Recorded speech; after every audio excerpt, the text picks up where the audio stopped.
Okay, I wanted to do a real quick video here for people that are just new owners of vintage Roadtreks. Okay, a new old owner. I have a 2002 Chevy Popular 190 Roadtrek. And so some of the things that I've found, I'm going to share with you. One of the things is about the refrigerator. Now, that's the number one thing that I wanted to talk about. If you're putting it on propane, it takes, they told me, a day and a half to 2 days for it to cool down. Okay, they're not real efficient. And you have to really be on a level spot, which I didn't know. And also, you need to have your house battery on for the propane to stay on. So those were all things that I didn't know, and I had to learn the hard way. Hopefully you don't lose a whole refrigerator full of food. Okay. But one thing I found that works, um, you know, uh, I'm getting ready to go. And so I bought my provisions, I put in the refrigerator, and since it takes a day, day and a half, for it to cool down. And then when I'm driving on the road, they say put it on propane, but mine propane blows out really easily. So usually I have nothing going down the road. So what I do is I go to the, when you get gas, or you can go into Walmart. But I think it's easier if you go gas, you can get a little smaller thing of ice. Get a bag of ice, and then I take the quart bags or half-gallon bags, depending on how much room you have in there, and fill those up with ice and stick them in there with your, make sure you get ones that seal really well, okay? And stick it in there with your food, okay? And that does help it to cool down much quicker. And you don't need to take an extra ice box along. It works just as well like a regular ice box. So stick those in there. And I've done that when I came this last time, and it worked really well. You know, you have a really small area for your frozen food, so you got to put a couple of really small ones in there.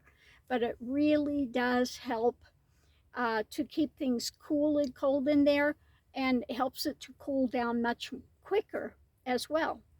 So another thing I do, um, if you're coming somewhere and you have electric, well, even if you don't have electric, um, something I do to help it stay cool, of course, in the front window, I put one of those window shade blockers, the reflective ones, and then close the curtains, close the curtain on the side.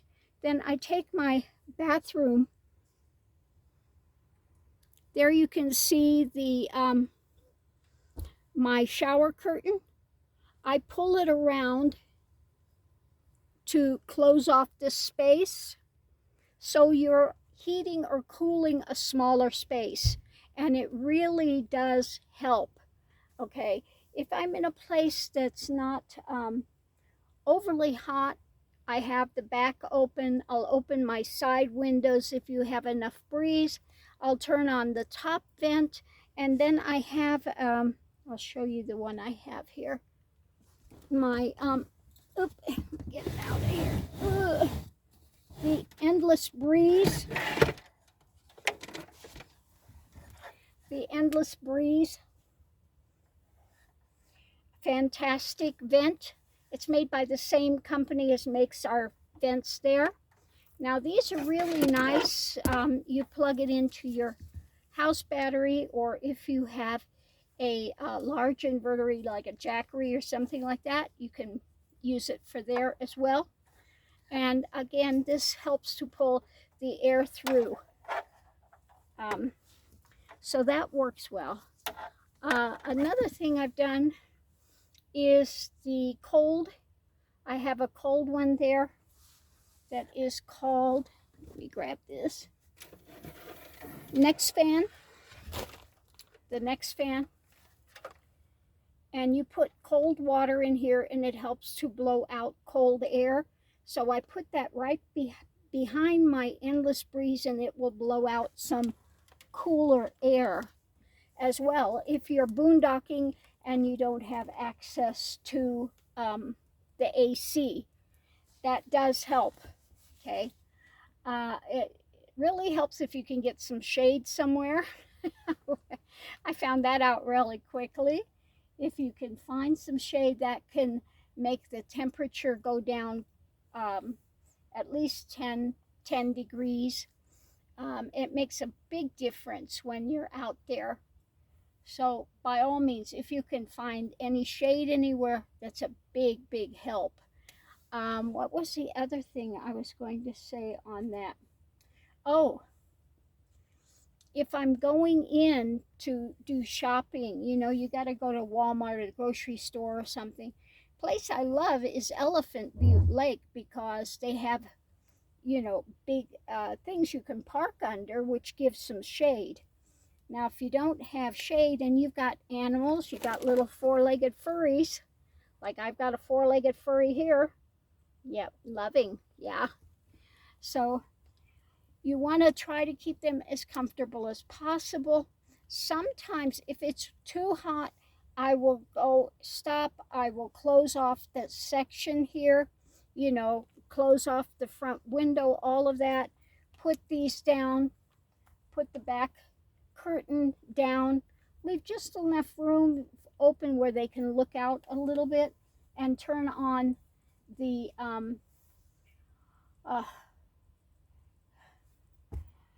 turn on, so I can turn on the AC, leave some AC going for them, the generator, okay? So sometimes I will leave the generator going if I'm going in to have to buy provisions, because you don't want your little four-leggeds to be out here. It heats up in here very, very quickly, as you know. So I will do that, either that or I'll put up the fan, the endless breeze, put it up by one of the windows, the Fantastic up on top. If it's cool enough, you know, to pull the breeze through, I will do that. Again, put the curtain, pull the shower curtain out around, and so you have less of a space to have to cool off or heat up if it's really cold.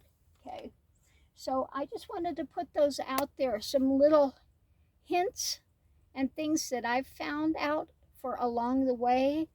You know, a lot of times when you're a new, you know, you just gotten in it and you just don't have all the know-how. Those things help to know.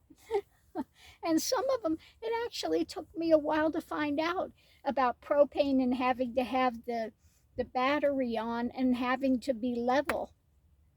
Okay, I didn't know those things. Let's see, other things. Oh, I got a 1500 watt, the Bluetti, which I keep if you are a solo traveler. I keep it up in front of the passenger seat. I can run the solar out the window, just crack it a little bit, and you can run the cord out, put up your solar panels. You can get the Bluetti with 200 watt solar panels, and it actually was loading up pretty quickly. So that's something that's good to have too. And what else was it? Trying to think if there was anything else. There was something else, but I can't remember it now. So anyway, I'm going to leave this here, but I just wanted to share some of those tips because I know, you know, I've had my van for about, what is it, maybe a year and a half now. And some of those things I just kind of recently found out, you know. So I'm going, well, maybe this might be a good thing to kind of share some of these hints along the way for other people that are just getting into having, you know, your Roadtrek. You know, I love my Roadtrek. Like I said, I've had it for about a year, year and a half, and am really, enjoying it. And so we're on the road today. We're out here. You can see the beautiful woods out here where we're at. Um, we're up in Monsanto in New Mexico. So this is a lovely park. They have a little trail that you can go walking, a couple of trails through here. Beautiful scent of pines when you go out there. It's just lovely. When we finish here, we're going up to Coyote Creek. Also very nice. Looking forward to going up there and seeing that. I haven't been there yet, so I'm looking forward to that. Um, yeah. So anyway, welcome to Roadtrek for those that have new Roadtrek owners. And I'm sure you're going to enjoy it. Hopefully you enjoy it as much as I'm enjoying mine. And we'll see you on the road. Much love and light. Be safe. Don't forget to mask up, and we'll see you online.